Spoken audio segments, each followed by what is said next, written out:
ஒரு ரோடு கூட தெரியாம இன்னைக்குதான் புதுசா பாக்குறீங்களோ? நான் வீட்டுல எடுப்பாங்க, ஏதாவது ஃபங்க்ஷன் எடுப்பாங்க. ஆனா காலேஜ் பிள்ளைய ரோட்ல இப்ப வரணுமா மாஸ்டர்? இன்னைக்கு இதுதான் மாஸ்டர் ட்ரெண்ட். ட்ரெண்டா? ஏதோ வெடிக்கிட்டு வச்சுனா சொல்லிட்டு இருக்கீங்க. இதுதான் இன்னைக்கு நடந்துட்டு இருக்க ட்ரெண்ட். நம்ம அது அப்டேட் ஆகுங்க.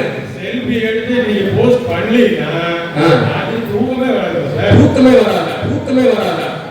எங்க ஊர்ல செல்ஃபி எடுத்தோம்னா அவ்வளவுதான். என்ன செய்வீங்க? சாப்பாடு நாங்களே கிடையாது. எங்க அப்பா தெரியும். அப்பா அது அந்த காலம் சார். இந்த காலத்துல எல்லாம் செல்ஃபி எடுத்தாதான். செல்ஃபி எடுத்தாங்க. அப்பாலே உள்ள போகும். ஆமா, நீங்க தொடர்ந்து எனக்கு ஆகுது. 3 மாசம் பால் குடிப்புல அதுக்கு செல்மானம் கொடுத்தாதான் பால் குடிக்கும். அப்புறம் சொல்றீங்க இந்த பிள்ளைய செல்ஃபி எடுக்கிறத பத்தி அப்ப நியாயப்படுத்துறீங்களா? நியாயப்படுத்துறாங்க சார். அவங்க எல்லாருமே அந்த இதுல செஞ்சாதான் அவங்களுக்கு மனநிறைவு கிடைக்கும். மனநிறைவு அதை ஏற்றுக்கலாமா? இல்லைன்னா புத்தி என்ன ஆகாது, வேலையே செய்யாது. சரி, என்னதான் சொல்ல வரீங்க அதுக்கு? நீங்க குறையாவே நினைக்கிறீங்க. ஏப்பா இது குறையா? செல்ஃபி எடுக்கிறது குறையாமா? சட்டத்தையே வேணாமே. இல்ல பாத்தீங்களா? எங்க இருந்து வருது? எங்க பசங்க ஒண்ணுமே சொல்லலையே. பசங்களுக்கு அதேதான். என்னப்பா குறையா?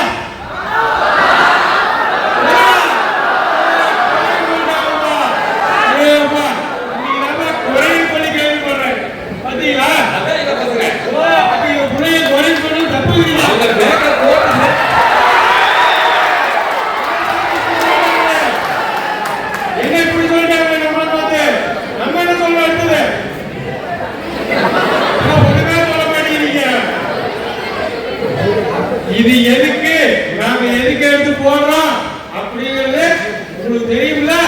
அதை பத்தி சொல்லல. சரி, நாங்களே சொல்லணும்ப்பா. ஆமா, யார் என்ன சொல்றாங்க, எது சொன்னாலும் ஏதாவது சவுண்ட் வந்துருமோன்னு பயப்படுறாங்க. இருந்தாலும் வாய்ஸ் நல்லா இருக்காங்க. அவங்க இருக்காங்க, பரவாயில்ல. ஆனா கேர்ள்ஸ் மட்டும் அவங்களுக்கு ஏன் செல்ஃபி எடுக்கிறது குறைன்னு சொல்றாங்கன்னா அவங்களுக்கு செல்ஃபி கலர் கலரா எடுக்க தெரியாது.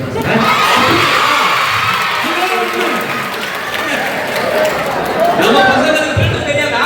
அது தெரியாதவங்க சொல்றாங்க. எங்க அளவுக்கு எடுக்க தெரியுமா என்ன? அப்படியா? ஆனா எங்களுக்கு ஒரு ஃபில்டர் தெரியும், ஆனா நாங்க பயன்படுத்த மாட்டோம். ஓடி அப்படி வைங்க. சரி ரைட்டே. ஆக மொத்தத்துல செல்ஃபி வேணும். ஆமா, சரி ரைட். எப்படி இருந்தாலும் சரி பார்த்துக்குவோம். சரி. இப்ப செல்போன் வைக்கிறது பிள்ளைகள் இந்த இடத்துல பொது இடத்துல பயன்படுத்துறாங்க. இது தப்பா தானே? அதை பத்தி எனக்கு சொல்லுங்க. அதாவது பாத்தீங்கன்னா இவ்வளவு நேரம் நம்ம பேசுனது இவங்களுக்கு ஒரு என்டர்டைன்மெண்ட். அப்படியா? ஆனா இந்த மாதிரி பொது இடங்கள்ல 4 பேருக்கு இடைஞ்சல் பண்ணிட்டு அங்க நின்று நான் செல்ஃபி எடுக்கிறேன். நேற்று பாருங்க, ஒரு புள்ள ரயில்ல போகும்போது ஒத்த கால வச்சுட்டு செல்ஃபி எடுக்குது. அடுத்த 2வது நிமிஷம் அந்த பிள்ளையை காணோம். வளர்க்கிறவங்க பெற்றோருடைய நிலைமையை நினைச்சு பாருங்க. இது தவறா இல்லையா? கட்டாயம் தவறு. அதாவது போனுங்கிறது எதுக்கு பயன்படுத்தணுமோ அதுக்கு பயன்படுத்தணும். என்னென்ன விஷயங்கள்லாம் நல்ல விஷயங்கள் அதுல இருக்கு. ஆனா நம்ம அந்த நல்ல விஷயங்களை பயன்படுத்துறோமா அப்படின்னு யோசிச்சு பார்த்து நம்ம அதை பயன்படுத்தணும். நீங்க சொல்றது கரெக்ட் தான். செல்போன் செல்ஃபி எடுக்கிறதுக்கு மட்டும் அல்ல, சரி, எல்லா விஷயத்துக்கும் அதை பயன்படுத்தலாம். நல்ல விஷயங்களுக்கு பயன்படுத்தலாம். சரி, நாங்க பெரும்பாலும் நல்ல விஷயத்தை பயன்படுத்துறோம். ஆனாலும் சில பேர் நீங்க சொல்றத கேட்டுக்கிட்டு நடந்துக்கிறோம். சரி, ஒரு